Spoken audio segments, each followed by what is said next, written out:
Hi, and welcome to the We Need a Vote podcast, now proudly a two-time Independent Podcast Awards nominee. Yes, we didn't win again, but we are a podcast that loves films and TV, and this is not a podcast just about Back to the Future, even though it's a great film of all time. But in this episode, we are going to talk Peacemaker Season 2. So, strap on your dancing helmets and let's all go for a quantum unfolding chamber as we talk the good, the bad, and the what the fuck from James Gunn's Peacemaker Season 2.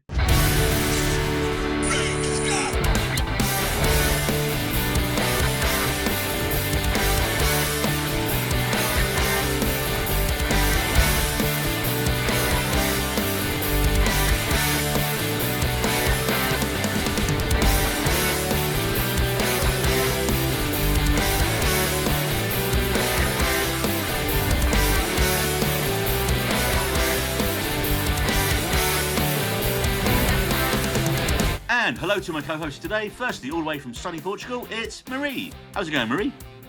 Yeah, all right. Such big energy levels there. What a great introduction. I'm fine. Yeah, It's whatever. grand. I don't know. I never know what to do when you do throw me these introductions. I mean, you've done like at least 80 odd episodes now. I know, and every single time it's still a surprise. And making his fourth appearance and utterly utilising his squatter's right is Luke from the Howdy Beans podcast. And this is the first time you're not talking about a book you'd like to see in a movie or a TV show. Yeah, I think it is. Yeah. Firstly, thank you for having me back, obviously. But secondly, sadly, we're not talking about books today, but Peacemaker Season 2, it was great. I loved it. But firstly, before we dive into all that, Luke, quickly tell us about your podcast. Oh, I hate this bit. This is the worst part ever. Marie, do you want to take this one? No. Yes, Marie, tell us what Luke's podcast is. It's probably going to have more energy than her intro a minute ago, so... Possibly.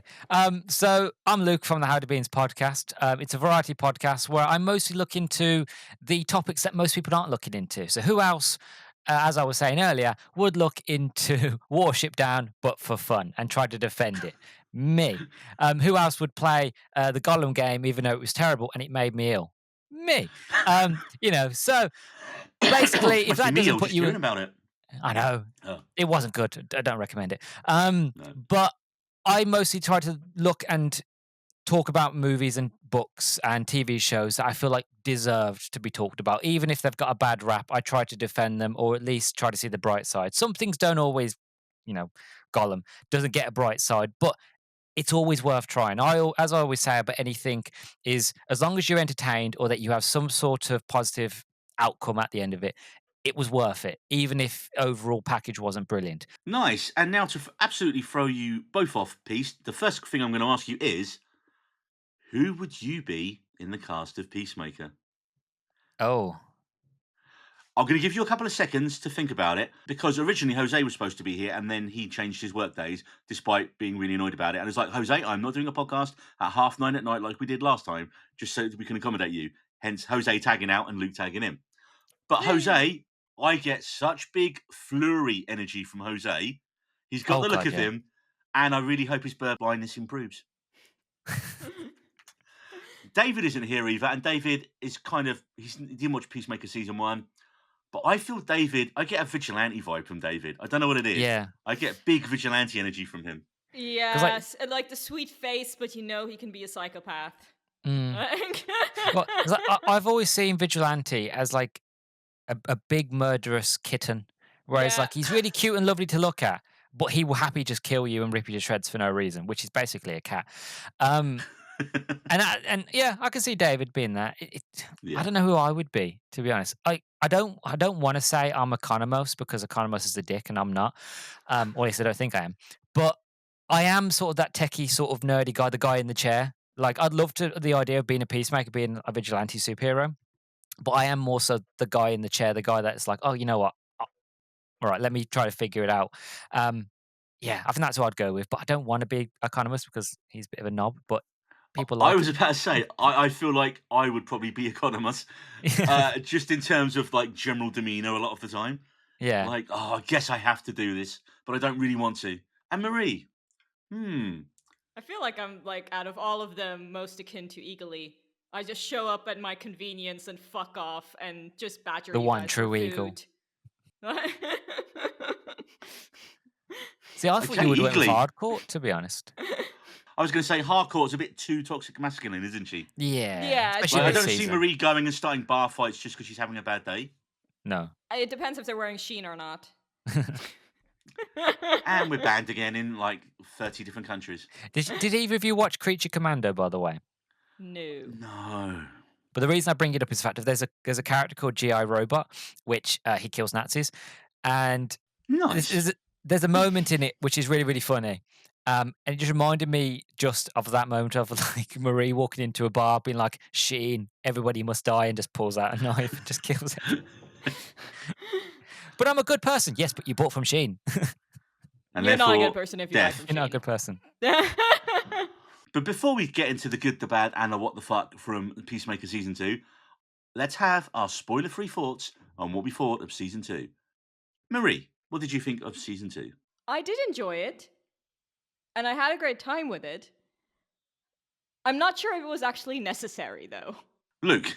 I really enjoyed season 2 without giving anything away.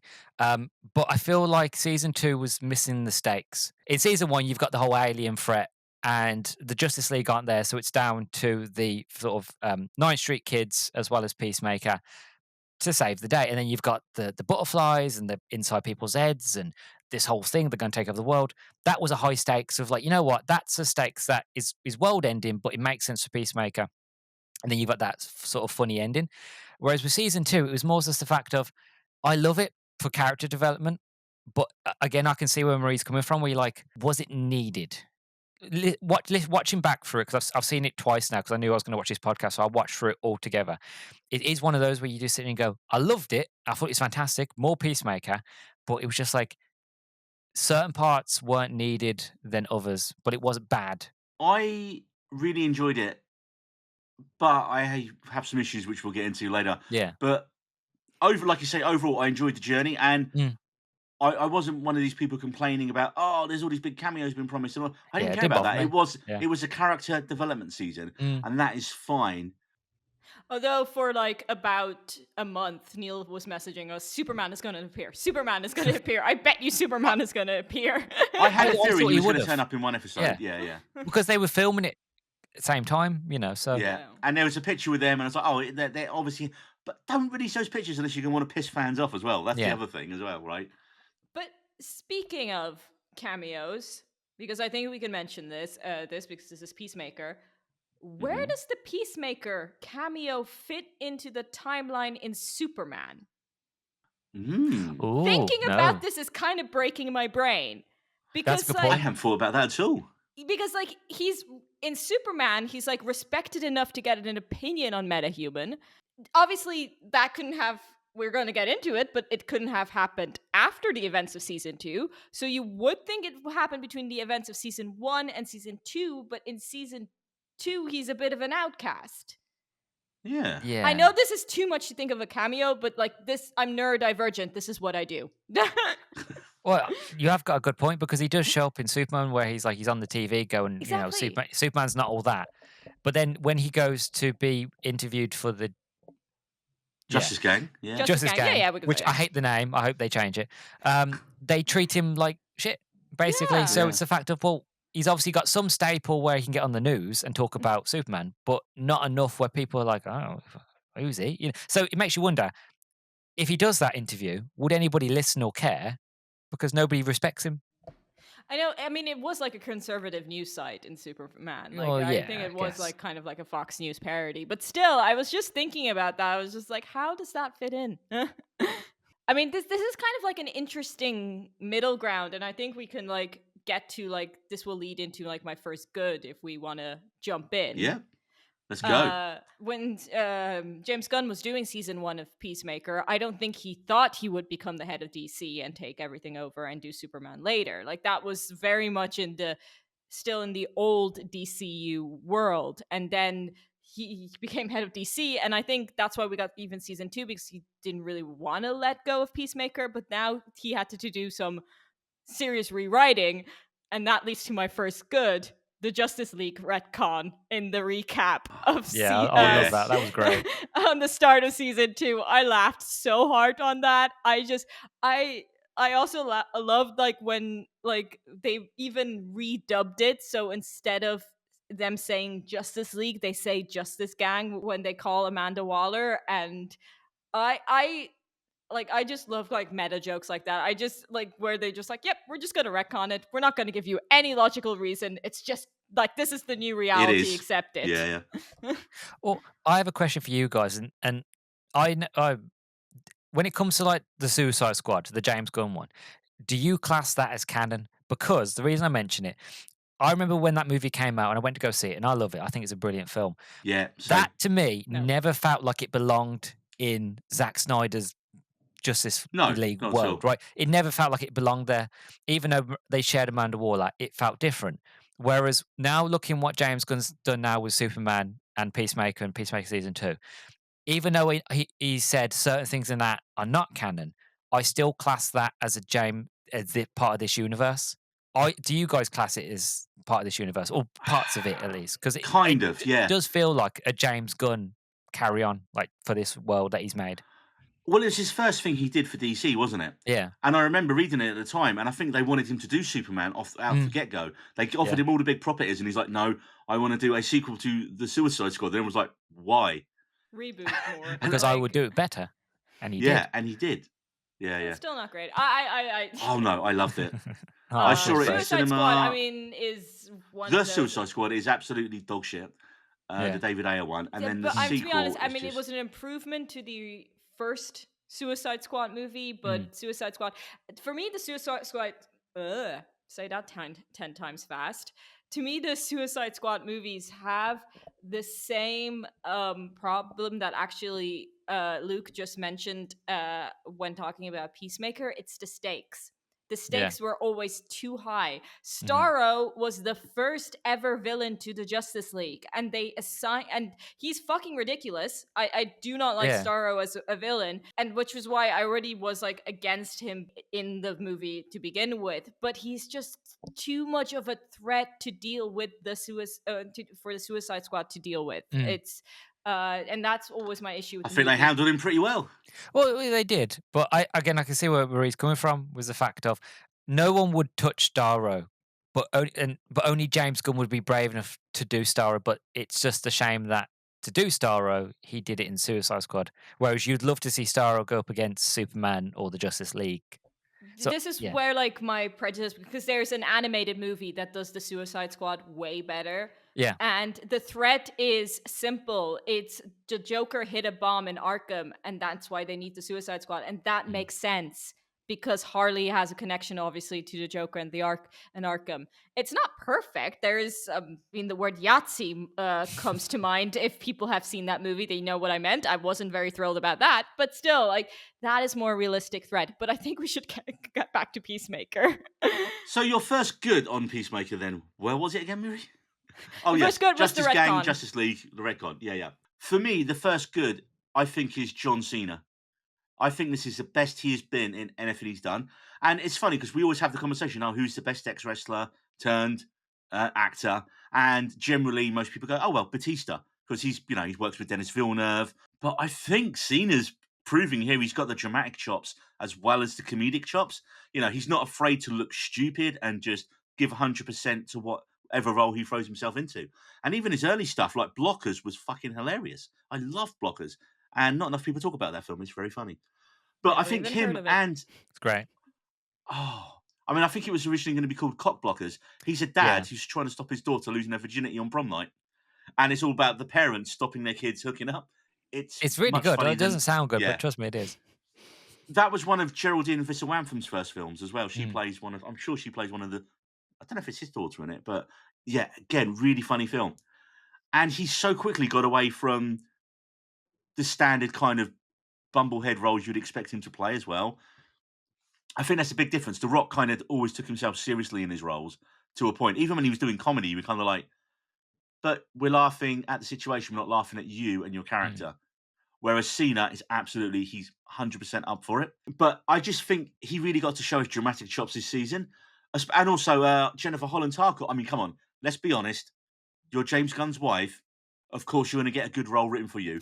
But nice to see you have got a good role and you can act well. And yeah, you probably should be doing more stuff. She is really good in it. And so did my only. This kind of flips into the bad later on, but there's because their storyline is so dramatic, you lose the comedy I feel that we had from season one a lot with the Peacemaker character.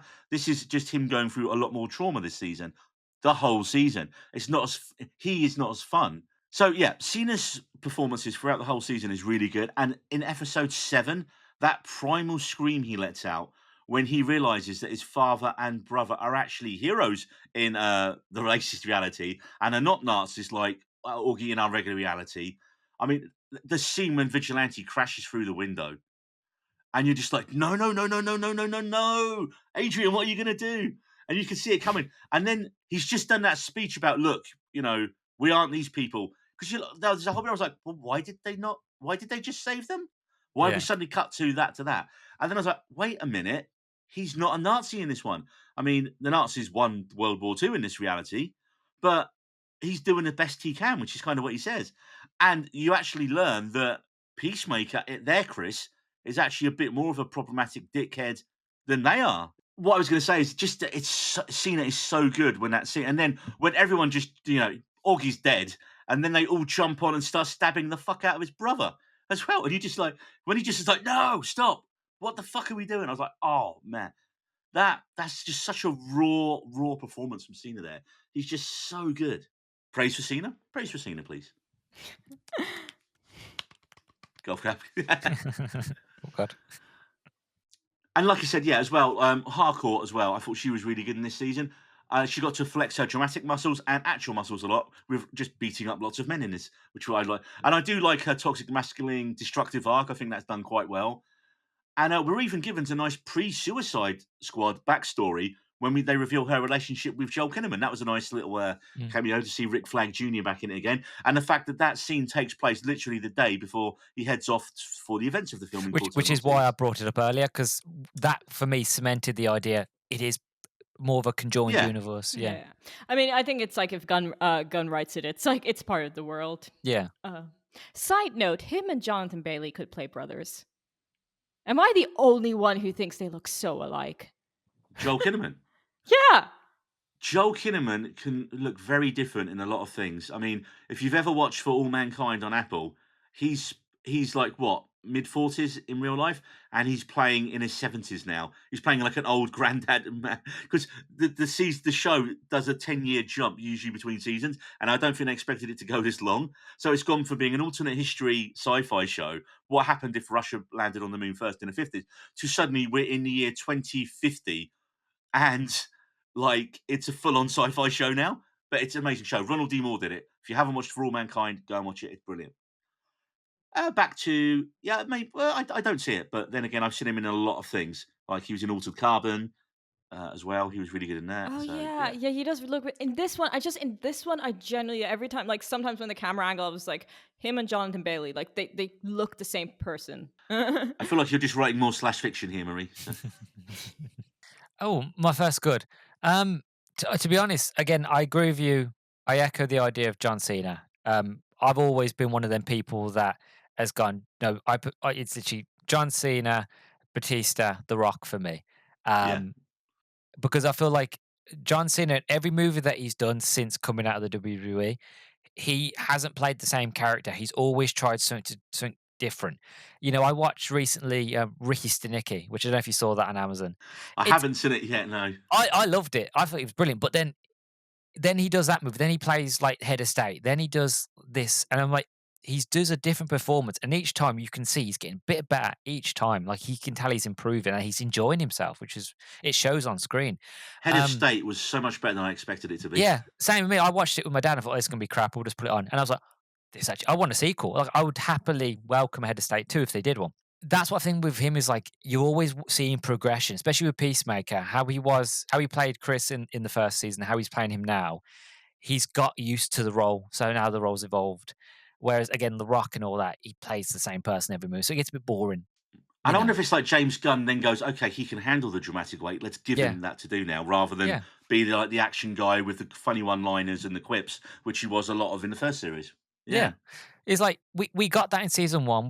I know it's one of my negatives that there was no stakes. We got that in the first movie. I mean, in the first season. I think this season was more just the fact of, all right, this is Chris's story. This is kind of the end of Chris's story, but also the beginning of something new, which we'll get to. And so to do that, you need to close one door to open another, pun intended. Um, Nice. thank you. And so I love that. I love the character development of all the characters. It wasn't just Chris. It was hardcore. It was Adebayo. She was dealing with stuff. Aiden was dealing with stuff. You didn't get enough. Actually, to be honest, that's a negative as well. Sorry. So it's how my brain works. It's neurodivergent. Marie can relate. Your mind goes everywhere. But yeah, I really enjoyed that. I enjoyed the idea of the multiverse. I know people don't like multiverse stories, but I loved it. I'm the Even though, complete opposite. I yeah, am such a sucker for multiverse stories. I love them so much. well, Maybe it was again, spoiled for it's the me. Yeah. neurodivergent thing where I'm just, yeah, thinking if I went left with that day, where would I be? Well, it Sliding leaves it more doors Reference moments. well, that's intended. well, this is the problem, it leaves it more questions because, again, as we were saying about when he finds out that his dad and his brother are decent people, that are not Nazis, then my question is, hold on a second, if you're saying that the fact of, "Oh, this world isn't great, but we're doing our best," you've got a portal there, just go through that and leave.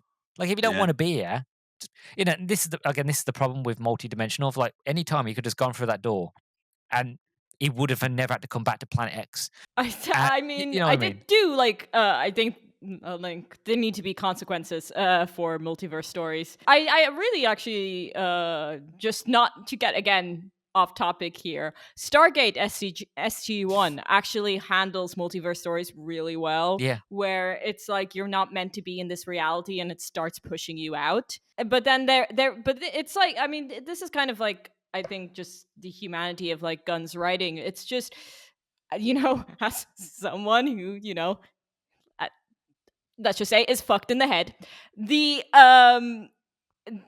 like the idea that you could just suddenly escape your problems and like go into a completely different world is Mm. just so unbelievably tempting. In terms of shows that deal with alternate dimensions, all-time sci-fi show, Fringe.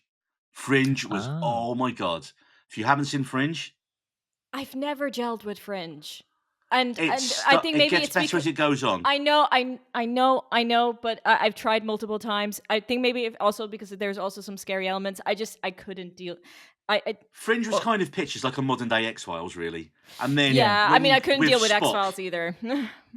But I do know the multiverse element in Fringe, Mm. and you're right. It yeah, is done really well. it was because you don't. It's not hinted at all in that first series. You're watching a weird crimes investigation show with a crazy scientist guy who keeps a pet cow. And then the twist when the main character goes over to a different version of their world, and you suddenly see, I think it's like the Twin Towers are still there, and then there's zeppelins flying through the air. You're like, holy fuck! And then like season two, and then I think it's in like season three or four.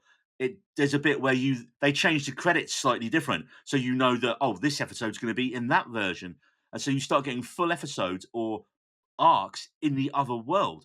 And like it's quite easy to change.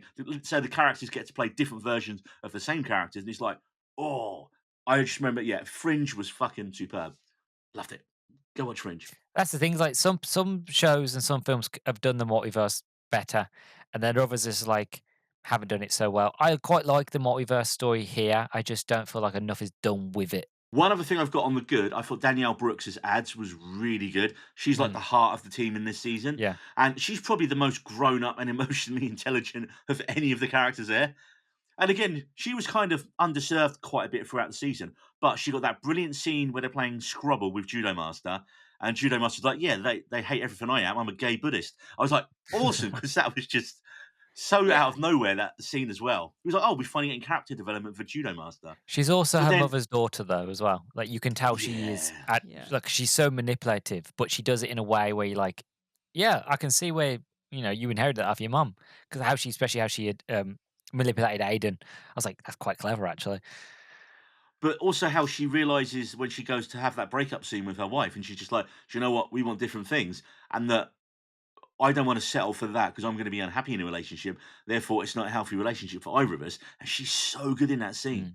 I did have Frank Grillo playing Rick Flag Senior as a positive, but Mm. then it drops into a negative in the finale for me, sadly. We've already touched upon it, but Vigilante. I do love Yeah. Freddie Love Storma him. as Vigilante, and it took me a good few episodes to realize realize as I was watching it, where I was just like, wait, hang on, is that Cormac Yeah, McLagan from I the didn't know that. from the movie that we must not be named?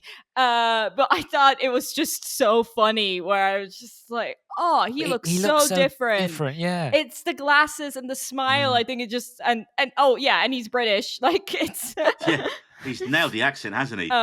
which yeah didn't, and yeah, the fact that I'm a little attracted to Vigilante is concerning, but I do really love him. I'd say concerning, but also absolutely in your wheelhouse, knowing what Yeah, we know yeah, about you, Marie. yeah. You've you know me too well by now. He's a brilliant But character, though. Like he when he goes, is. you He know. can be, because I love him so much, because he can be like, when he was first introduced, like you thought this would be like the weird psycho nerd character, Mm. but as Luke said, he's just so lovable. Yeah. Like it's just like you just want to give him a hug. And even when he's like doing like horrific crimes, you're just like, aw, Yeah. look at him go! Yay! I mean, and I love the fact that he's not racist in either universe as well. No. That was so Yeah. cool. And like the Spider-Man meme stuff was just, And I like they're loved it. practically the exact same. Like they Yeah. did like nothing has changed. They're the exact same person. That bit was honestly one of my biggest highlights when he's going through the world. He's laughing at everything. He's like, "Oh my god, this is the thing in my world." And I could have an whole episode where he's just pointing at things, going, "Oh, it's different. It's called Cheerio." And in my world, and Yeah. he goes, "My dad's not gay." And I'm dying. And then you see for the that whole shot, and thing. he's like, "Your dad is gay. He's just unfortunately living in a Nazi world." So Yeah. Yeah. even that throwaway line there, that comedy line, you're like, "Oh no, there's extra depth." Yeah. to it There's in extra this one. layers, yeah, Mm. which we Yeah. you Because he don't does look think about miserable. at Because mum looks first. miserable, and so does dad. And you're like, "Oh."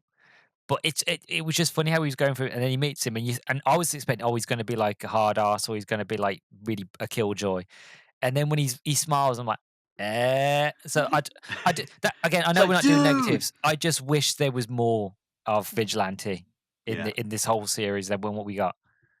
He Until needs then, more to do. Well, do you want to know a fun fact about Vigilante?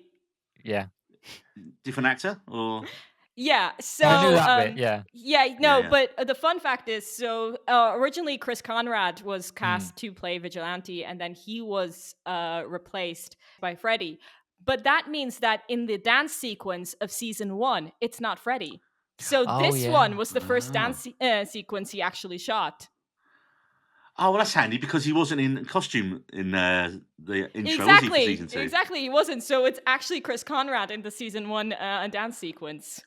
Didn't they say that one of the reasons was it wasn't working because he was a slightly older actor and like they'd gone from like comic book and then they realised it wasn't working and then they I don't cast know. I younger? don't know the reason. I I just think know that was one of the reasons that I'd heard. Gunn Yeah, knew. creative. Like James doesn't really talk about it. He goes, "Oh, it's creative differences," which Yeah. fair Yeah. enough. The other weird thing is I'd completely forgotten that we'd already had an on-screen vigilante in Arrow, Yeah, I and he forgot was about that. terrible. He was so I think bad. I tuned out by then. Oh, I mean, I think I maybe watched it because he plays Adrian Chase. The actual character Adrian Chase is in Arrow, and he's just like, I am the more extreme version. I will kill the bad guys. You won't do it. And I was like, oh god, I remember that arc dragging on for like half a season. And I was like, oh yeah, but he's so generic, bad guy murderer in it, and you're like, oh no, this is bad. This is so bad. This is why James Gunn's so good, because he can take a character like that and make you love them. Like nobody knew who Peacemaker was. Let's be honest. I didn't. Yeah. Even me as a super fan, I didn't know Peacemaker existed. I thought he was a character that James Gunn made up. It was still looking into it. I was like, oh, he's actually been around since like the 50s, 60s. You know, he's been around for a long Yeah. time. I mean, that's the same with the Guardians. Yeah. Like no Yeah. one knew who the Guardians were. I wonder if it's this thing where if you take a lesser known character, there's less pressure on you from the studio to get it right. Yeah, possibly. And then by doing that, you can be like, okay, well, then I you think kind of there's feel like even you've more worked your way up to it. pressure, because if it fails, they're just like, oh, you just like wasted our time on like a nobody. But then again, they took that risk with the Suicide Squad. Like you say, they were, oh, here, James, come save us, do Superman. No, I want to do the Suicide Squad. Yeah, Like, I was but like, what? they weren't lesser known characters at that point. Well, yeah, like no Despite way, that King we Shark, had and seen them before, even though Yeah, we yeah. all wanted to forget about it. Jesus. That is the worst film I've seen from such a good trailer. mm, You just I watch a trailer and you're like, knew, but because I knew it was going to be bad the second I saw the trailer, because I'm like, they're just trying to copy Guardians here. and I think tonally the director was David A was completely wrong for what they were trying to do as well, and it's just bad. Hey, do you remember Cara Delevingne was in it playing the villain? No, no one does. no. I unfortunately do, They do but mention her though, the Enchantress, yeah, they Did they? do. in this They When? season. do. Yeah, they do Yeah, yeah, mention yeah, her. do. No, the moment where Hardcore and Rick Flag Jr. is in bed together, and Ah, yeah, she yeah. Yeah, basically says to him exactly. like, "Oh, what about your psycho demon girl?" He's like, "Oh, don't worry about her." Yeah, because I did like think that, because when they were like hooking up, I was just like, wait, wasn't Rick Flag dating Enchantress in Suicide Squad? Even though like tried to erase that movie from my memory. I think I went to like a midnight screening of that. That's how You disappointed poor, I Oh, poor was. man.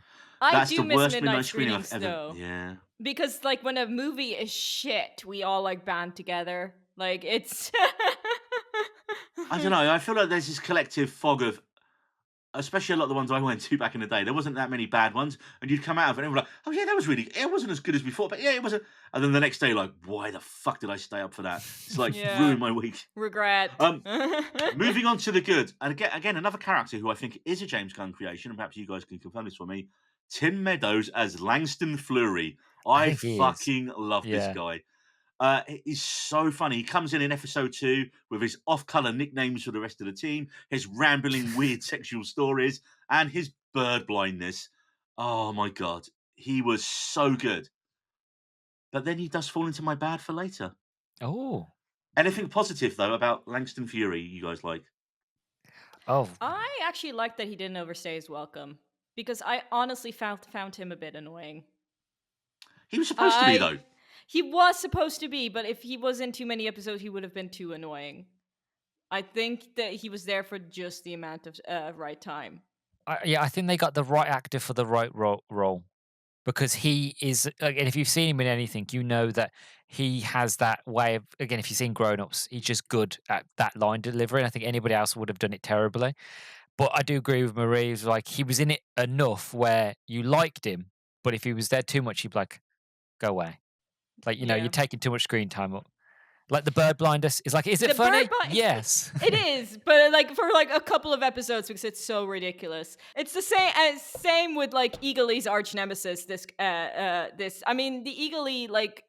I mean, obviously, I'm an animal fan, so every time someone like threatens him, I got a bit nervous. But at the same time, I was just like, okay, where was the story going? But Mm, it was like it didn't overstay its welcome. I like that it just basically had a 2-episode arc, and that was it. I mean, I also was a big fan of David Denham playing Keith.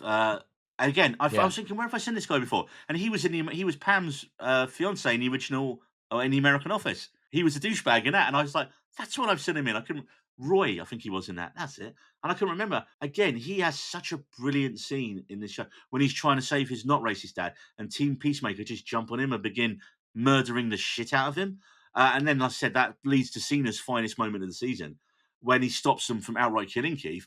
But then, of course, like James Gunn said, it was going to be so much darker because Hardcore was just going to walk in and just absolutely execute him. Mm, But then I was like, do you know what? Let's leave him on the table, because what a brilliant villain origin story you have there. You know, quite happy there, fighting the Nazis on low key as you're doing. And then this guy comes in, kills your brother, and then his mates kill your dad, and then they almost kill him.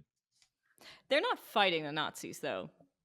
They're fighting Well, they're kaijus and other things. It's, I mean, that we get like, I think like that is kind of the, well, like we said, yeah. the Augie says they're trying to do as little. They're trying to do what they can without. Yeah, but I mean that was like more of a meta. I think that's kind of the genius of James Gunn's writing. Like Augie is kind of representing complicity, yeah, and is a reflection of our own complicity in our own world. Because we had the conversation when they're playing Scrumble. Was it Scrumble? Grumble. Scrubble. Scrubble. Scrubble.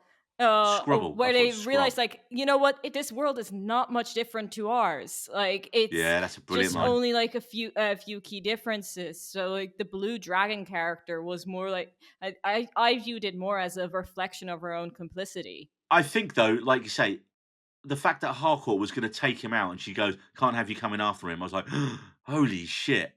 And then he does survive, and I was like, "Oh, that's such a great villain origin story there for him now." Like, leaving him on the board is so I mean, if you went down the line wherever the show goes, that would be the ultimate kind of way to kill off Peacemaker, Mm. killed by his own alternate brother, and he would be probably be okay with it. You know, it's like it's such a Shakespearean style tragedy. They could go with that if they want to. I do love the line that his dad Augie makes when he's talking to Chris's brother, and he goes, I saw an alternate version of me, and he was so full of hate and darkness, and then it's revealed the big twist, and it's one of those where it's like, oh, it's more just it's ironic to me how Chris finally finds the perfect dad, but he's in the wrong world, Hmm. whereas Yeah, his world, it's the worst dad. So it's kind of fact of like that his real dad should be in that world, and the daddy one should be in his world. So I loved that parallels, and again, James Gunn's just really good at doing that.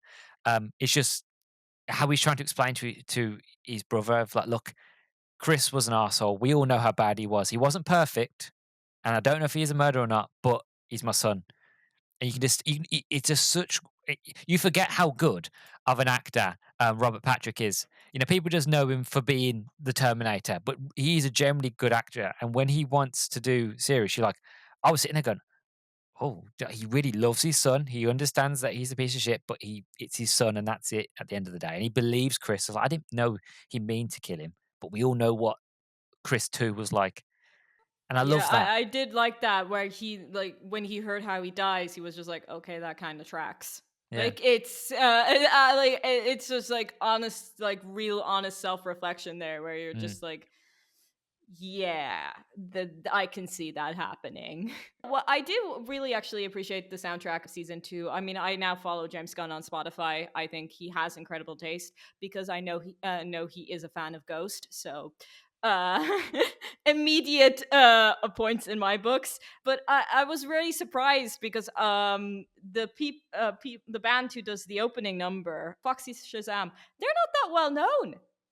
Like, mm, and a lot that's of the what bands he a picks lot of the aren't. bands, and that's what I think is so cool, because Peacemaker is not well known, and Peacemaker is an unknown, and the fact that you're like highlighting other indie artists that are also more not well known, I think really works with it. Peacemaker is an extremely cheesy character, so to have mm, extremely cheesy music works hand in hand as well, because they're of course a reflection of Chris's own music taste. So I really appreciate that, and I appreciate James Gunn just just highlighting like lesser known artists that we may have mm. not heard of before, and giving them like an opening number to a TV show. Right. I think we're going to move on to the bad, and the first thing I'm going to say about the bad is, for me, which is a surprise, the music. Oh. I don't think the new credits song and sequence, as catchy as it does become, it's not like an instant, "Oh, wow, this is great," straight away, like I think "Do You Wanna Taste" was from season 1, Yeah. and I it can does still hear grow it in on my head. you. Exactly. But I don't think the song works with the choreography for me. It's the song's too mid-paced and slow for the title sequence. It just doesn't work as good for me. It works okay, but it's not as good. It's not as energetic. It doesn't have that same kind of, "Wow, let's gets you up and going." I have to actually agree with you on that one, when it comes to like syncing it up with like the dance movements and the Yeah, choreography. it just When the song really worked for me is when they were performing it live. Like that's Mm. like the band just looks completely my vibe. So I was just like, yeah, there's that energy. But like, yeah, syncing it to like very like static dance moves, it doesn't really work because it is more yeah. like a ballad. Generally, I didn't like the music that much. It's funny because I generally like most You do. kinds I of rock mean, music, but 80s hair metal isn't one of my genres. And when you were saying about, oh, he's shining a light on lots of independent bands. No, most of these bands are like left over from the 80s. Like he goes on about Halloween. Yeah, And but that was like fun. That was that's funny, and that was relevant to the plot though, because like Halloween was bigger than the but Beatles. Peacemaker's But from that generation, so it makes sense. yeah, it does. But then there was Better Pans. It's such a weird little subgenre of rock in the 80s.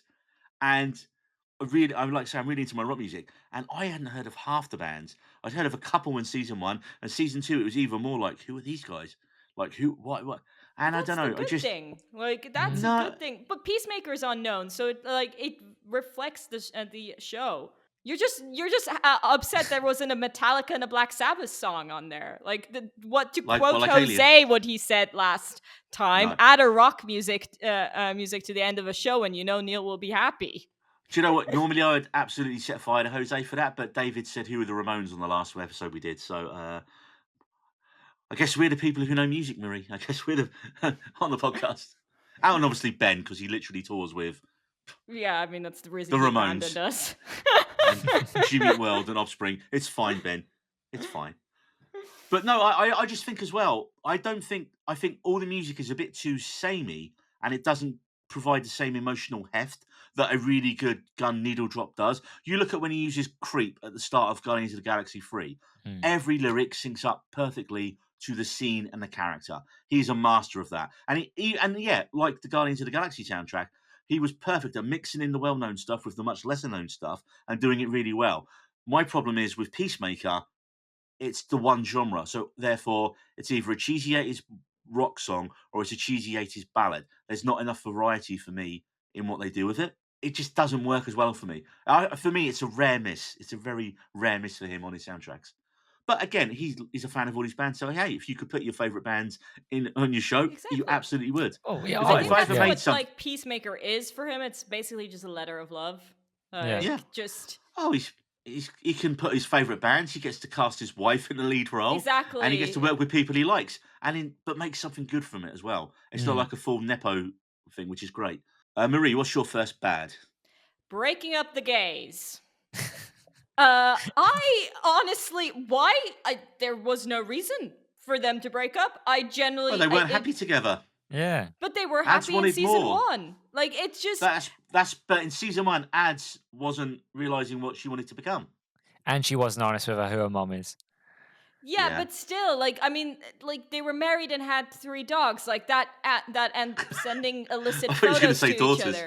other. No, no, I don't I think that was just added to add an extra layer of drama and tension, and I don't think it worked. I do like agree with you, like that scene of them like breaking up, like it Yeah. was like a healthy breakup, and the Mm. reason for that was Mm. good, but they shouldn't have been broken up in the first place. I don't know. I just how it ended in season one, and then starting season two with them just living apart and broken up. Like, yeah, no, I wasn't a fan of that, and I thought it was rather unnecessary. I, Mm. for the reasons I think I outlined earlier, disagree with you on that because I think they wanted different things, and like you said, it was a healthy breakup. So Mm. because she doesn't like I forgot the name of Ad's wife, but she doesn't wanted her to like have nothing to do with it. And then Ads wants to get deeper into it. And that's why she realizes, okay, this isn't gonna work because that's what I want, that's what you want. They're completely different things. We can't be together because of that. There's this thing called compromise, which is which actually True, Judo Master true. points out, where he was just like, well, what about her dreams? Like, you're not compromising on yours. Why do you expect her to compromise on hers? And that was like such a good reflection. But that conversation right there proves the impetus that she has to then go and go, yeah, we can't be together because Well, I want to I get more was into this hoping they would thing. find a middle ground. Like, I no, don't she think just anyone can be stubbornly happy in this stuck. show in relationships. Mm. There are no one is in a positive relationship in this show with a partner. I don't think. I can't think of anyone. But that's the thing. There should be. Yeah. Adebayo did try though. Like she got a new company ad. She's like, look at this, look what I've got this. But I think it's healthy where she realized like it's not going to work. Like instead of trying to drag it out. But I also feel like, and again, you might disagree with me, Marie. I feel like her not being with her partner was kind of needed because she needed to go through that sort of breakup and that loss to help her friends, especially Chris, with his loss of self, loss of self confidence. The world hates him. Loss of his parent, his brother again, and his dad again. She needs to go through all of that to help her friends, so that by the end of But it, she she goes could through sit it down. after.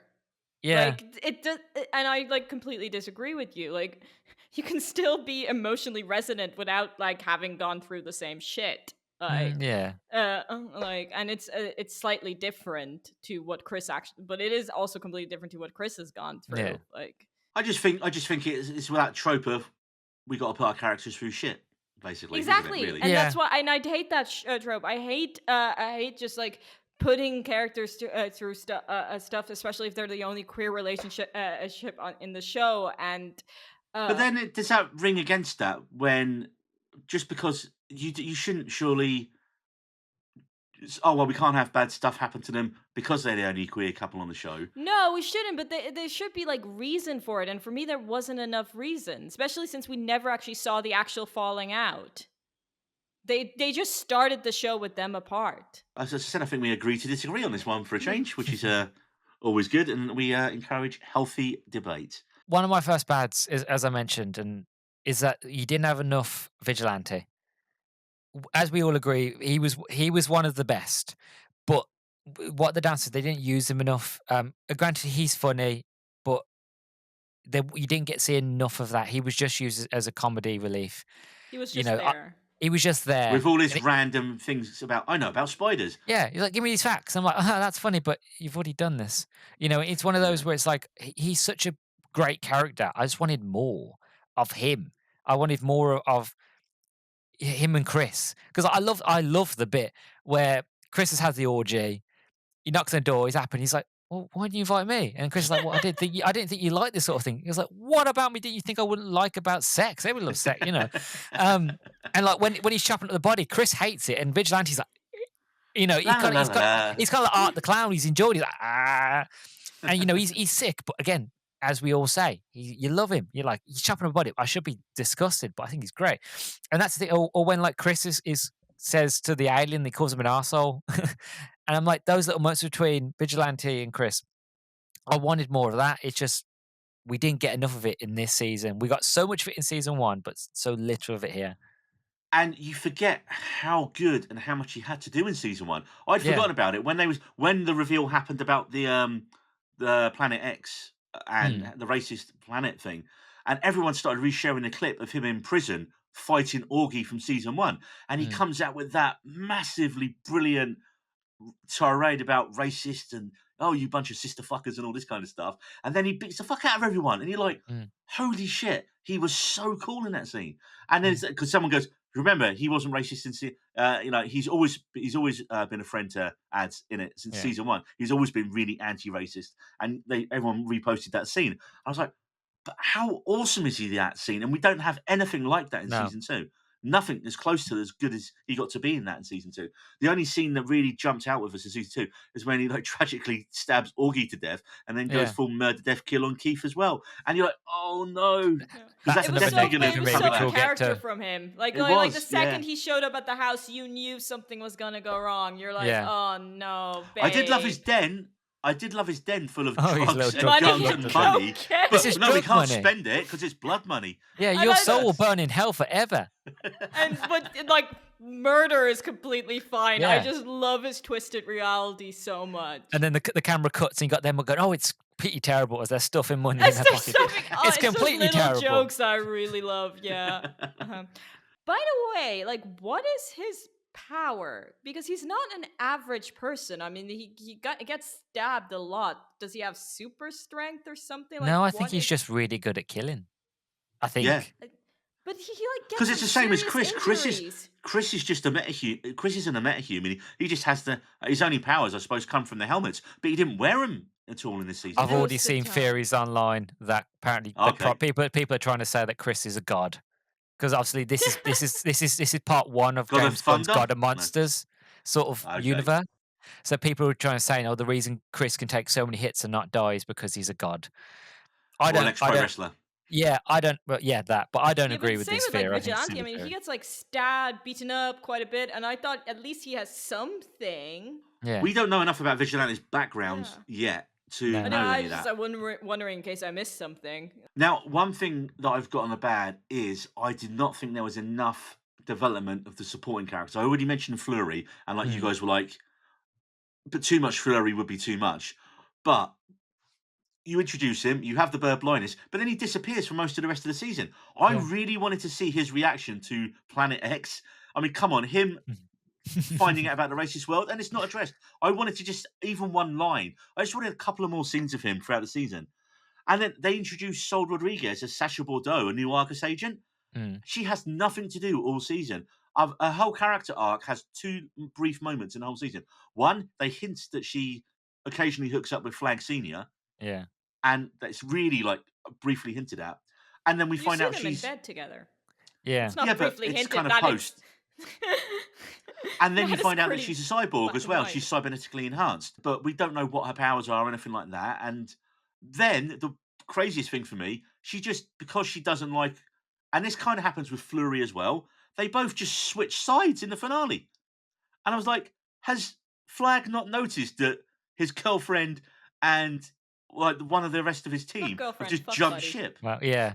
Well, Yeah, he's riding that Lex Luthor train like he's in cloud Yeah, nine. yeah, he's, yeah. he's he's very oblivious to the world Yeah. But around it He's got his him. new happened so buddies. quickly to me. I was like, "What?" That's what kind of annoyed me about the finale, and I'll get onto that in a little bit. Yeah. But it's just kind of like everyone's like, and the reason they both turn is kind of they see all their friends getting murdered day after day, going through the portals and just coming back dead. Fair enough, but it's montaged. It happens too quickly. Like you needed, there was no hint at all that Fleury just kind of. Fleury is with Klein when Klein gets killed because he's telling it like he's telling them the story. And I was like, "Oh, dude, you are so dead." Oh, He what did he started telling call the him? Was story. it Tits or something? Or I can't oh, there remember was what I Klein's can't nickname remember was. I know, what but it he was gave the him some pun classic. name. Let's give Yeah. this person exposition, so Yeah. we feel sorry Yeah. for him to die. But like again, Michael Rooker's character, I was like, "Oh, great, James Gunn loves Michael Rooker, bring him in." I thought the Eagly subplot was so pointless. Mm. It was pointless, but I do But I appreciate loved that it. it didn't like outstay its welcome. Like if he would have been in like the entire season, I Oh would yeah, have put this in the bad. it Bad. outstayed its welcome just for however much of it was in there. It didn't carry. Yeah, I He think it got a was two cool eagle death, episodes. Mm. and Yeah, like it where was. did all the whole Prime Eagle stuff? It didn't go anywhere. It might Like do. It might it do. might Hopefully. I do, mean, but just I think it just cemented Eagly as like being the coolest eagle out Eagle, there. yeah. But yeah, and I think it was like more to like tug on our emotional heartstrings I because do like love the bit where Economos You is threaten like that is eagle, you're chained gonna up. fucking die. exactly. Economos is chained up, and he's like, "Iggy, help! Eagle, help me!" And he comes up, brings him some string, and then he goes to the fridge, and he's like, "You're the worst fucking person ever, Eagle. You're so selfish." Yeah, that was one of my favourite romances. Like Eagly and Economist's arc over the season was Yeah. brilliant. Again, one thing I didn't like: what was the point of having the Justice Gang in the premiere? Because we never see them again. They're never mentioned again for the rest of the series. I thought, okay, you've got Green Lantern in the show. Are we going to get a little setup for the Lantern show that's coming out next Mm. year? Nope, nothing mentioned to do with that at all.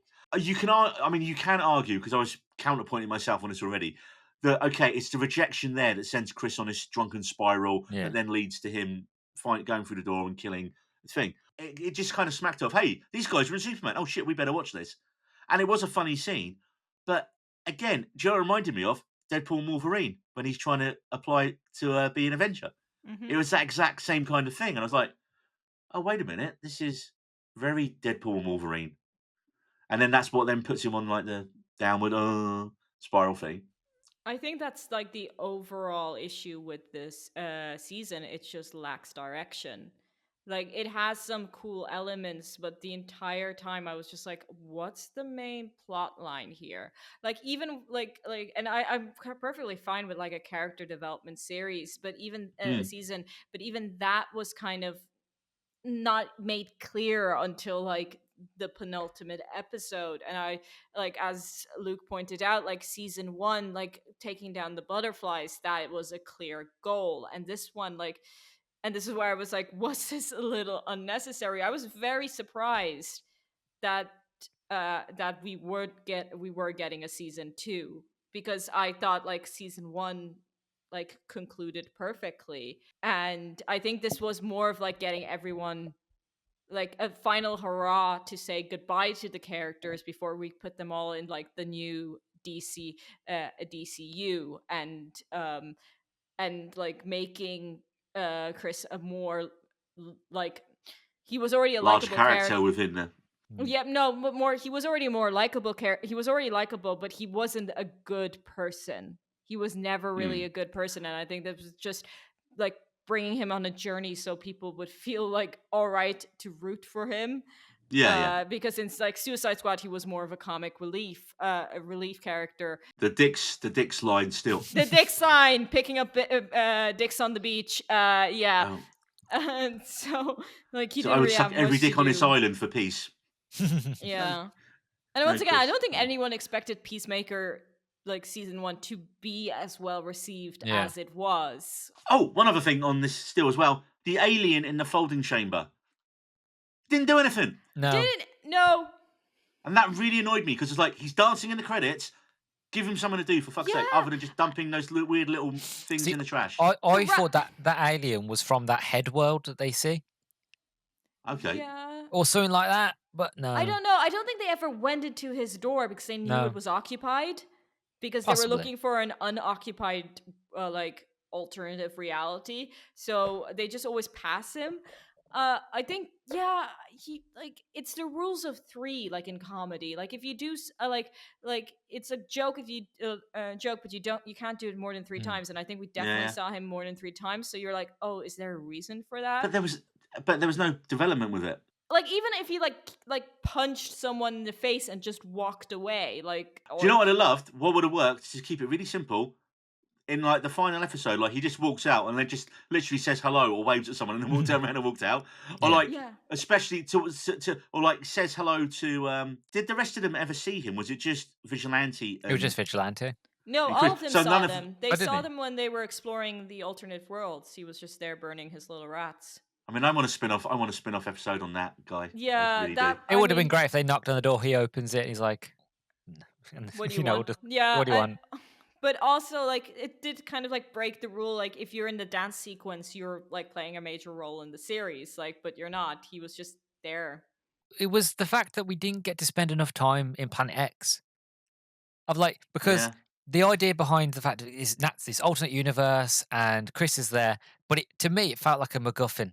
It felt like we were there, and then Chris decides to stay. They come to save him. They end up killing his dad, messing everything up, and then they leave. And it's like, well, what what was the point? We've just spent this whole season building up to this. Again, as you said, I would have liked all the other characters. I was expecting August to come in and then to be a big war against what the fuck that these racist Nazis, because and all the other characters. I was expecting there to be is going to be like a big war as they're trying to get Chris out, but the other Nazi people want Chris because he's killed people and blah blah. I thought there was going to be this big thing, and it turns out no. They just wait outside the door for Chris for him to leave, and then Chris's dad gets killed, which in a very brutal way. Which again, another negative. It's just come to mind that never gets resolved. Not once does Chris ever go to Vigilante like, oh no, fuck you, I don't want to be your friend. You killed my dad twice. You know, that's never. He just kind of forgives him. It's the fact of no, you've just met the perfect father for you, and then your best mate has killed him. And there's no, but there's people online trying to argue, oh, that wasn't our vigilante, that was the other universe vigilante. I'm like, well, no, I think it was ours who did it. But it's still in character for Vigilante. I think that's Yeah. why like Chris is not mad at him because it's just like, yeah, that makes sense. But yeah, just that bothered me. But yeah, I also just Yeah, feel no, like, I'm with you on that one. I think Yeah. it could have been a bit more of a I'm not your best friend, you killed my dad twice. yeah, Should have, you need a bit more dramatic tension. But it'd be But nice that's if not everyone really was like, the dramatic tension. Like Chris, I mean, like that's not really to Chris's character. I think because I think Chris blamed himself more than anything for that. So oh, he that's does, yeah, why, yeah, definitely. Yeah. why like it was his fault. He was the one who discovered the world. He was the one who went in. That's why the others followed him. That's why and then at the end of the day, it wasn't his dad. It was it just like they shared one conversation together. Now, for me, my kind of final finale on the bad, if we say, nice segue there, is the finale. Now, I'm not one of these people who absolutely review bombed it and thought it was terrible. I was just a bit underwhelmed. Yeah. And I think the reason for me is it felt like the end of episode 7 was the end of the series, and Mm. episode 8 was all epilogue, nice Yeah. character moments, and set up for Superman 2 Electric Boogaloo. And because of that, it didn't feel like a cohesive season finale to me. I feel though, if and again, I know it's only simple, but if James Gunn had gone as soon as episode 8 started, just put epilogue, or just soon to let people know it's the culmination of the end of a story. So the story ended at 7. It's just the epilogue. I think people would have been less angry because I think people were just expecting, oh, in episode 8 there must be more, but there wasn't. Especially how it was, I Yeah. think, the longest episode of the whole season as well. Yeah, it was a full hour, wasn't it? Yeah, almost thereabouts. Yeah. Just I mean, like it had stuff I liked. Like I loved Fleury's strip club story. I loved the montage when they're going through all the different doors and all the horror, which was really Those little evil imp imps. world. The Oh yeah, candy, the candy world. Oh yeah, that I was was like, "This is brutal. so nice," and then he just starts humping his mask, and I'm like, "Oh god."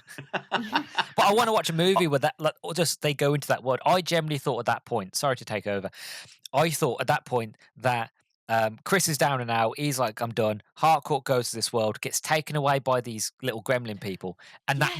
that would have been a way to, "Oh, Chris, the oh, next I need to season. be the Oh, okay. hero. I'm gonna go Yeah. save my girl." And then you have this whole candy CGI world where he's killing these little gremlin things and then kills King Candy or whatever, saves the day, she loves him again, and they leave.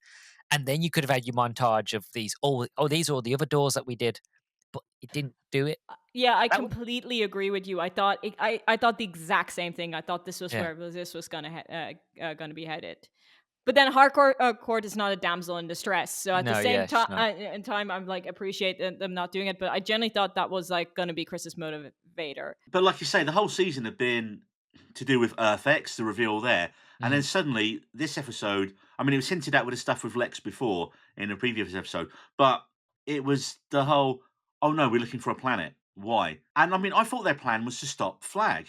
Right, yeah, I thought the whole thing we got to stop Flag, and that's why the other two agents turn and join him because you get that montage of them all laughing and going, "Hey, hey, hey," as their friends are just getting pulled out in body bags and like fucking Uh, horrifically murdered. has nobody talked about the fact that they went to a zombie plague world and then brought the plague back? Fair enough, they killed him, but they brought it. But Yeah, no one Yeah, says yeah, anything. yeah. That's how pandemics start. Yeah. Yeah, yeah, they killed the guy, but it's still in the air.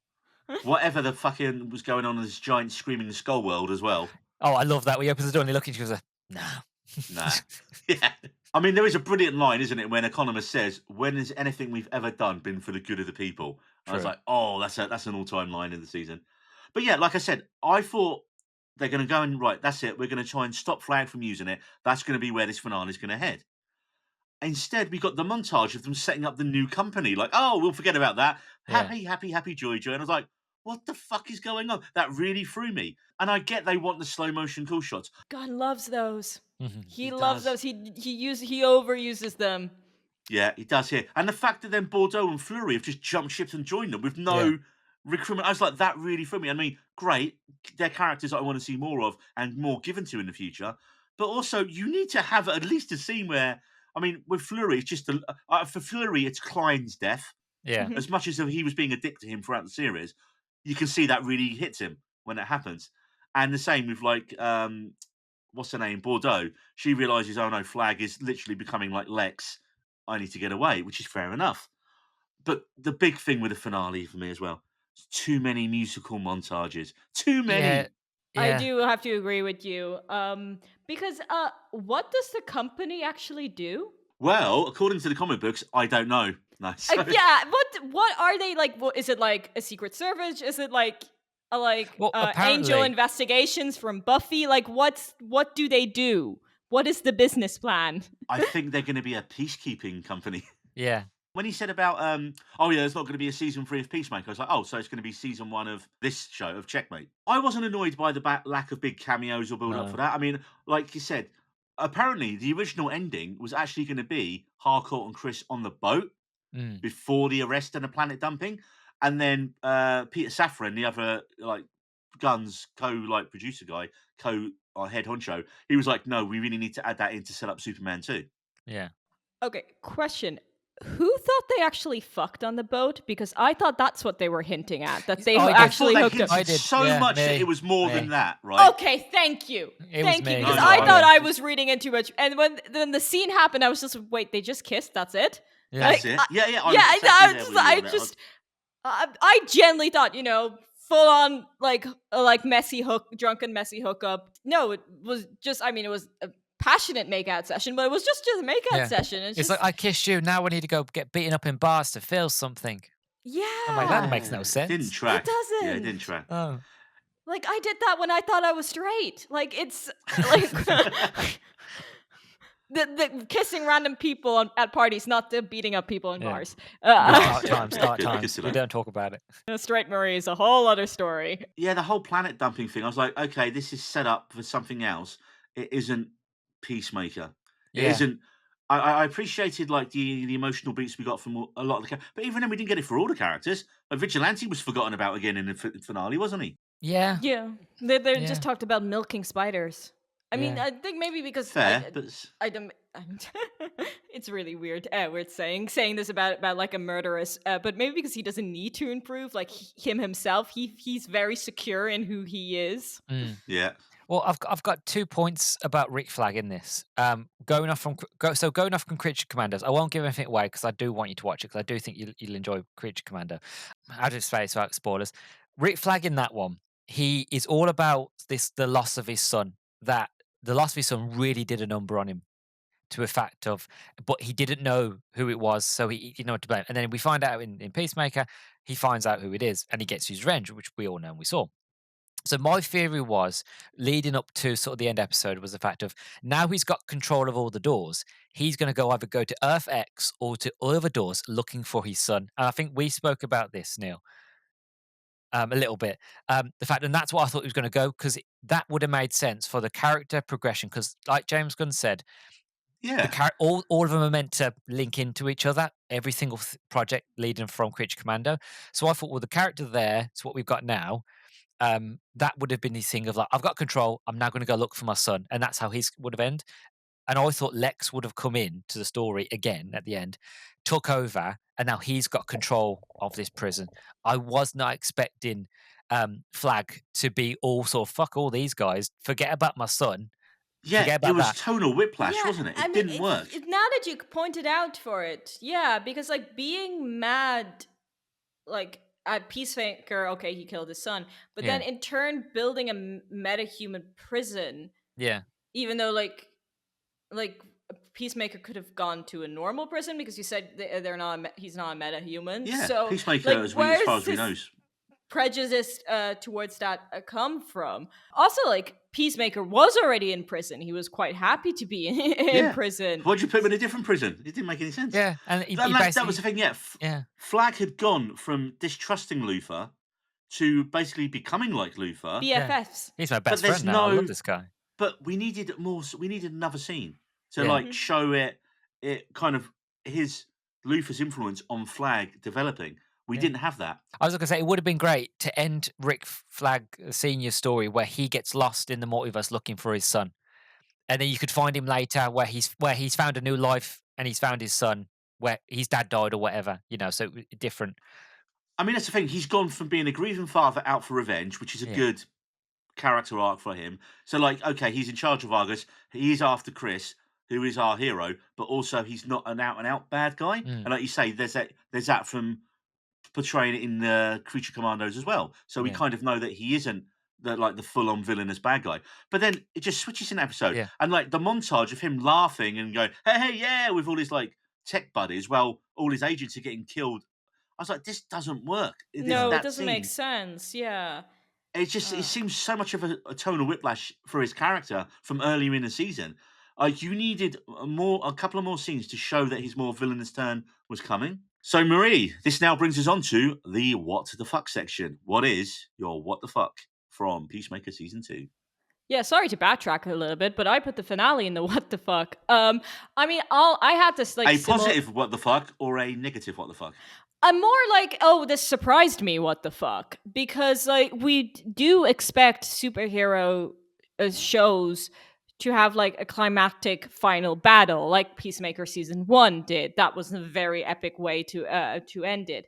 But at the same time, like there's like all this side that a lot of people are starting to complain that that's getting repetitive and that's getting expected, that you are expecting like this climactic battle. So the fact that this was an emotional arc rather than like a climactic battle, I actually did really appreciate. I'm going to quickly interrupt you there because, and I think we mentioned this in the group chat, the Flash TV show season 1, when it had 22 episodes, back on the CW, I thought was a brilliant season of TV, and it had a big emotional payoff in the finale, as opposed to a big CGI fuckathon, as they like to call them. And the Flash absolutely nailed it. I know you like no animated Yeah, I Flash. fucking hate the Flash. So like that, I'm not sure what point are you trying to make here. I didn't even make it to the finale. I'm trying to say that this isn't the first time there's been a big emotional character arc finale to a superhero show that's been done well. Honestly, that first episode, the season finale of season 1 of The Flash, the TV one, literally had me there in floods. That's how fucking good it was because it had been earned over the course of that season. But anyway, like that that scene in the hotel room like did really hit. I had someone in my life who kept saying that they were cursed, and like ads pointing out to them like going, listen, you're not fucking cursed, you just keep making the wrong fucking decisions, grow the fuck up. In a more empathic way, I go with the German more straightforward approach. You're being a whiny baby here. But I thought that was like a really good like pointing out like, no, you are the one, because that's the thing that I kept thinking, like Chris keeps self-sabotaging himself and then blaming it on everyone else except for him. And I think that was like a good arc to go, especially a good arc for such a big buff masculine man to go on, to actually finally realize that, oh fuck, I'm the problem. I have also got I've got two what the fucks, and one of them is Lex's cameo because I didn't have that spoiled for me. So when it happened, I was like, yes. And then the really R-rated rant he had about having to listen to his metahuman prison mates have gay sex was just hilarious. That was came out of nowhere. I loved it, but I was like, whoa. Yeah, I was like, wow. Imagine kids who have seen Superman. Oh, that's Lex Luthor. We want to watch this. No, no. I do want to mention though, I thought, and again, you agree or disagree. I think Marie might agree with me here. The Lex, that the little time that we had with Lex here was a better version of Lex than what we had in Superman. I thought like I was more. I generally felt the Lex that we had in the show, even for a little bit, was more Lex Luthor, was more terrifying, more sort of like I am terrified of him because he's the smartest man. He was played so well, whereas in the movie Superman, He was a bit of a whiny bitch. yeah, basically. He was I better than. completely disagree with you Oh, guys on do that you? one. Oh, well, I thought you would agree with me. I thought you said he would be better in the show.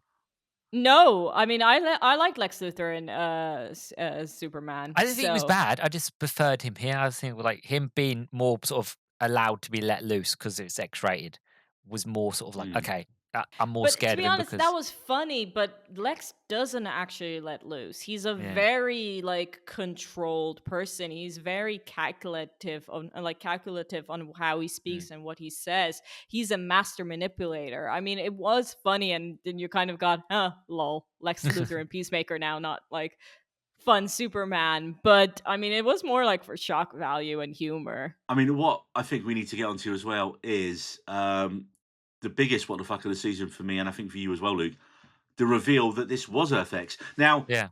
it kind of was spoiled for me a bit because quite a few people predicted this is what it was going to be around You didn't episode 2 or notice 3. the lack of like diversity in the streets. I mean, No. I mean, they did a good. I didn't. No, really, because you're not I feel ashamed concentrating to on admit that. that, but I didn't. But that's what makes it brilliantly written and brilliantly staged, that you don't notice it. But then when people started pointing it out online, I was like, okay, they could be going here. This is where they could be heading to. Oh, but I didn't think they'd be brave enough. I didn't think James Gunn would be brave enough to do it so early. Because it took I the mean- CW years to get to Planet X. James Gunn like proved in Superman he doesn't give a fuck. I mean, killing killing a ruthless dictator that represents quite a few political leaders. Who did look quite familiar to some people. Yeah. Yeah, But I posing with still a don't think Hawk horse. Girl would have done that. Well, This version of Hot Girl. This version would, though. but like I said, people had speculated early on. But I mean, it's obviously. When did you? So did you guess this was what it was going to be, Marie? And when did you? I mean, I kind of knew like from the first time he stepped foot into it, like this isn't like there was just like this eerie feeling, like there was like just this eerie feeling, Like and a yeah, I Stepford guess vibe to it.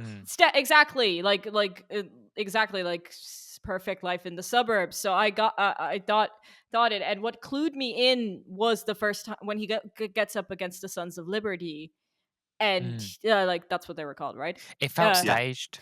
It wasn't felt staged. It's just how he brutally murdered every one of them. And I thought, Yeah. okay, if this was a better world, like I thought Soft Court would have just gone, what the fuck? Like, why did you like completely like murder him and then like not just kill these people, like just disarm these people? You brutally massacred these people. But she was all on board, like and then I just realized, oh, okay, yeah, I see where this is going.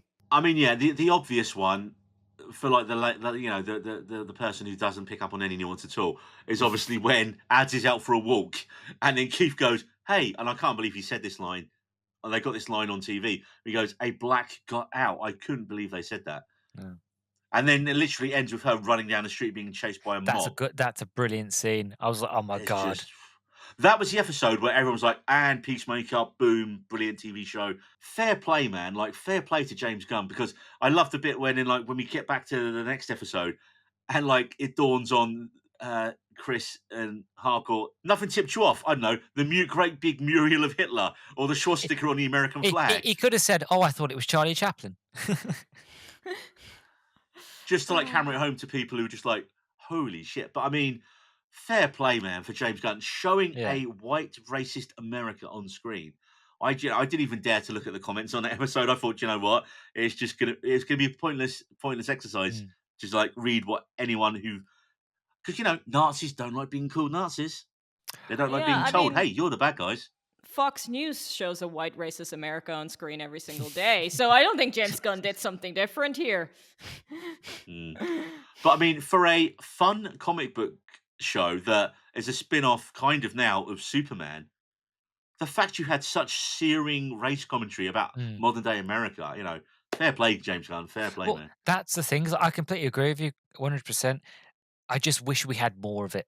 I wish there was more point to it. If you're gonna be that brave enough to do it, go for it. Make it the whole arc. Make it the whole, as we said, stakes of it. Of was the the fact show. of where whoever's running this country, whoever's the president or whatever, however this world works, be like, look, we've had an incursion on our world. That could have been the end of the season. We've had an incursion.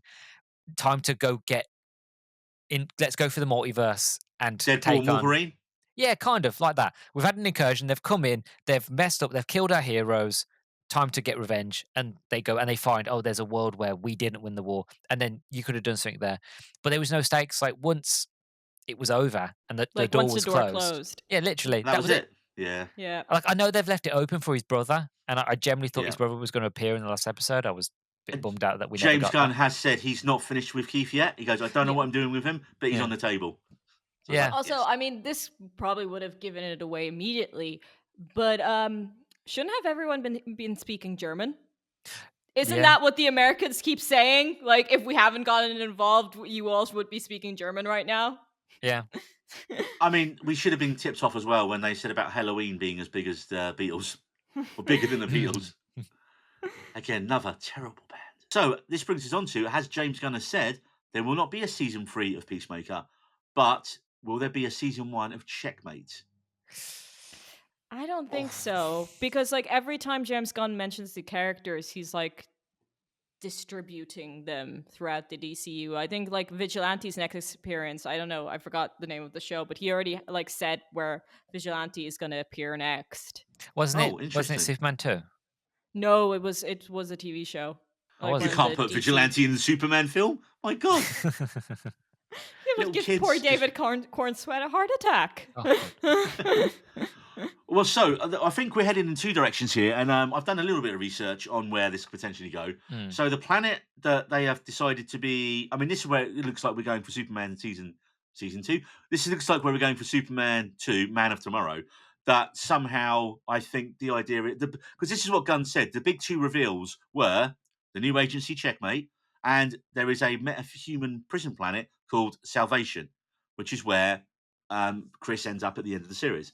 Now, the Planet Salvation is from a 2007 comic book pitched by, of all people, George R. Martin, mm, about a planet that Earth's government uses as a one-way ticket open world prison where they can just dump all their problematic metahumans. Of course, the irony here is Peacemaker is just a regular guy who's just really good at killing. He's not a metahuman, and no. yet he's the first person we know that's been dumped there.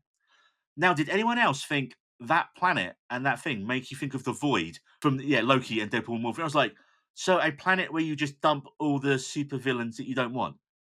That's literally Deadpool Wolverine. Do you know who it links to though?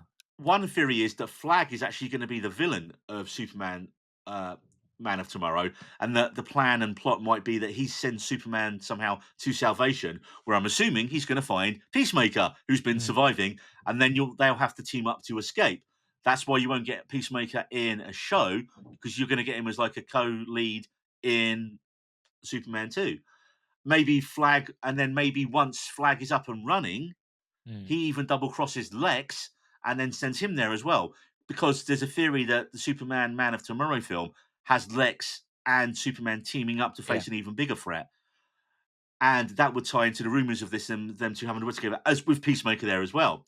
So in the comics, the Salvation run in the comics as well. Apparently, the planet that they're on is a training ground for Mm, DC big bad Darkseid's parademons. You remember those really crap flying CGI bird things from the Snyder films? So maybe this is going to be the way they hint at and just bring in a hint at Darkseid being the big villain because he's still not been done properly. He's not been done no. properly at all in the DCU. You know, he is their Thanos. You need to get him right. I don't want him And now though. I want him no, later. I think you literally have the whole thing happens on their planet. They get their way back, and then there's like you have a parademon or something on there. So and like, or there's like just a shadow or just a Mm, line from someone. You know, like the very first time we see Thanos and he's sitting on his yeah. throne off in the distance. You want just a tiny little scene like that, introducing Darkseid in that Superman film. So yeah. Also in the comic books, Checkmate is an offshoot of Task Force X, which debuted in 1988, but also Bar, Bordeaux, and Vigilante. It had a completely different lineup. Like Lex Luthor was in it, the Joker was in it apparently. And so, in terms of both the Planet Salvation and the Checkmate Agency, I don't think what you're going to get from Gunn is like a strict adaptation. I think he's Mm, going to take like the nucleus of those ideas and do something I was going to say better, but I haven't read those comics. But it's just something that I think works better for screen as opposed mm. to reading. Now, before we go, I asked for comments late in the day, as I always do. But our buddy Stu over at Stu World Order left us a comment and he said, I was a little disappointed in the finale, but the road there was a blast. And I Yeah. think that's pretty much how we all feel, to be Yeah, fair. that Yeah. sums it up. Like, it's still a Yeah. fun time. Like, Yeah, I enjoyed it. It's not a underwhelming finale does not ruin a great show. Yeah. And like I say, I think the show started slowly, got better, then really was absolutely amazing for 2, 3 episodes.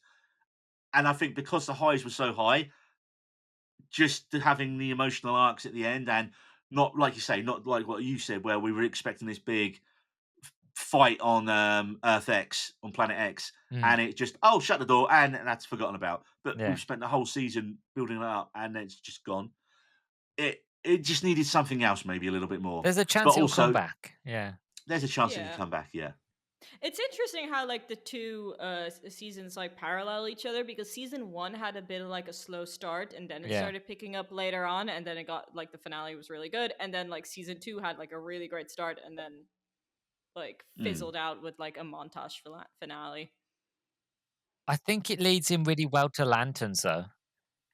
I'm 'Cause really excited about Lanterns. well, Yeah. I'm excited. I love Green Lantern. I read it. Hal Jordan's my favorite. Um, but Lanterns is next, isn't it? Yeah. So I But feel it's this. weird. I'm not sure how tonally it's going to fit in because Well, they've it's said True it's like Detective, a isn't it? Yeah. they've said it's true superhero True Detective, and it's Kyle Chandler and the British actor who was in Rebel Oh Ridge. yeah, he's I forgot his playing name. Jon Stewart. Yeah, So you've got Jon Stewart and Hal Jordan Hal in it as Jordan. well, and also Fillions Guy Gardner as Villains. well. Which So you're going to I have have a 3 theory lanterns. that it's going to link Is in it bunnies? perfectly. Kind of. Well, no, I have a theory. It could be, I love Buffy. Don't get me into a Buffy rant. This is a different review. But I do have a theory, and it's sadly not bunnies, that it links into lanterns. So I'll be quick with this one. So apparently the idea between lanterns is the fact is they're coming to do a murder. They're trying to find. I think by the time Lanterns begins, Lex and Flag have already transported a lot of metahumans to this other planet. So they're not just looking for a murder, they're looking for all the missing metahumans. And Ah. Guy Gardner is obviously not doing his job of stopping it all. Because again, the whole point of Green Lanterns is meant to be like space police. So Hal Jordan, the veteran Green Lantern, comes with Jon Stewart, who I don't know if he's new or what, brings him along, and they try to solve. And it's just a theory, but maybe that's where it links in, where it's like we've got to figure out not just this murder, but where all these metahumans going, and then that could link into Superman and Man of Tomorrow or Supergirl, because that's the next movie Woman next of year, I think. Tomorrow. Very excited to see drunk mess, Yeah. traumatized Supergirl.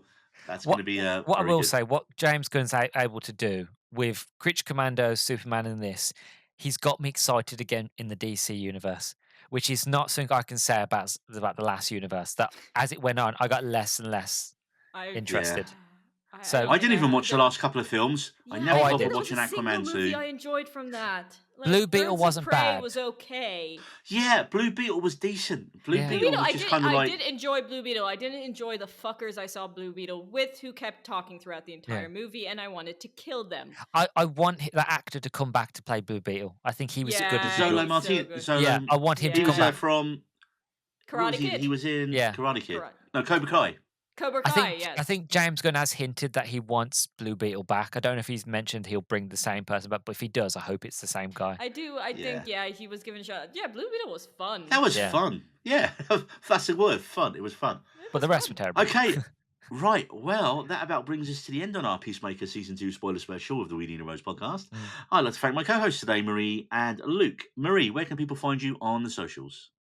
You can find me underneath the handle Life on Mars. That is Twitter, Instagram, TikTok. I am still restricted on TikTok, so I'm not sure if you're going to see my content because I keep pissing off China. At least those are the handles. And Luke, where can people find you not banned on social media? Surprisingly not. I'm not banned yet on TikTok.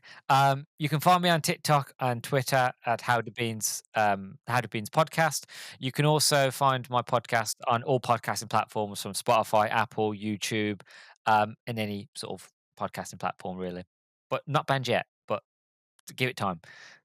Just don't talk about China, apparently. Yeah, and we'll be okay. Sustainability and clothes and Sheen. all and Sheen, yes. Michael Sheen. Who knew Michael Sheen would be so divisive? But hey. And you can find me at Needed Roads on Twitter, Neil Gregory78 on Instagram, and Threads. I'm very active on Threads. I love Threads. People are nice on Threads, and they talk about stuff that we like a lot, which is always good. And NeilG78 on Blue Sky. And for more We Needed Road shenanigans, you can find us on Spotify and also on YouTube, where hopefully you've been watching us here. And our full library of episodes and lots of our short form content is there as well. If you like what you've heard, hit that bell icon and subscribe, because we need subscribers. Loads of people watch us now, which is really nice, and we appreciate you all. But you also need to subscribe. But for our short form content, you can head over to our TikTok as well, which is also the We Needed Roads podcast. And basically, if we want to talk about a show or a movie that we all haven't seen, or we haven't had time to do a full-length podcast like this on, then we just record videos on it, and you can see all our different content. At the minute, our TikTok is basically just Marie talking about Has Been Hotel for about the last month, and Hell of a Boss, and it's probably going to be that again, coming up soon. But we do trailer reaction videos, we do short-form instant reviews, and don't forget, leave us a comment as well. Let us know what you thought of Peacemaker Season 2. Did it fly as high as eagerly, or was it a dead rat alien being thrown in the garbage? Let us know in the comments. Right, I'm off to spread my peace. No, that sounds wrong. That does. Make sure to join us next time on your favourite quantum unfolding chamber-powered pop culture podcast. See you then. We Needed Roads.